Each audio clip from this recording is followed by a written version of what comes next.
ராஜ்யசபாவில் நடந்த விவாதத்தில் அண்ணா திராவிட முன்னேற்ற கழக உறுப்பினர் அதை எதிர்த்து பேசவில்லை. இந்த நேரத்தில் இது தேவையில்லை என்று சொன்னார்களே தவிர இந்த சட்டம் ஜனநாயகத்துக்கு விரோதமானது என்று சொல்லவில்லை.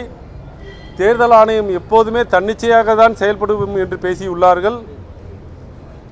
அவர்கள் அப்போதும் பாஜகவிற்கு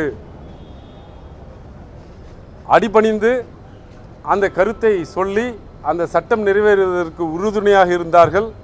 அந்த சட்டத்தினுடைய விளைவாக பாஜக தேர்ந்தெடுப்பவர்கள் தேர்தல் ஆணையாளராக நியமிக்கப்படுகிறார்கள்.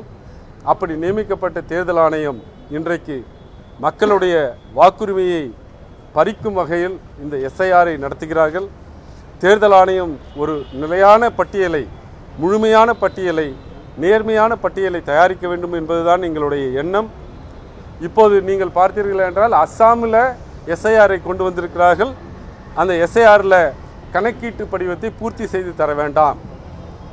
தேர்தல் ஆணையாளர் அந்த அலுவலர்களே எல்லாத்தையும் அவர்கள் பூர்த்தி செய்து கொள்வார்கள். கணக்கீட்டு படிவத்தை வாக்காளர்கள் பூர்த்தி செய்ய வேண்டாம்னு சொல்லியிருக்காங்க. தமிழ்நாட்டுக்கும் அஸ்ஸாமுக்கும் அப்படி என்ன பெரிய வித்தியாசம்? இந்த 12 மாநிலங்களுக்கும் அஸ்ஸாமுக்கும் ஏன் நீங்கள் வித்தியாசம் காட்டுறீங்க? இதுதான் எங்களுடைய கேள்வி. பூர்த்தி செய்யாமல் விட்டுவிட்டால் மக்களுடைய வாக்குகள் பாதிக்கப்படும் என்பதை தெரிந்து கொள்ள வேண்டும்.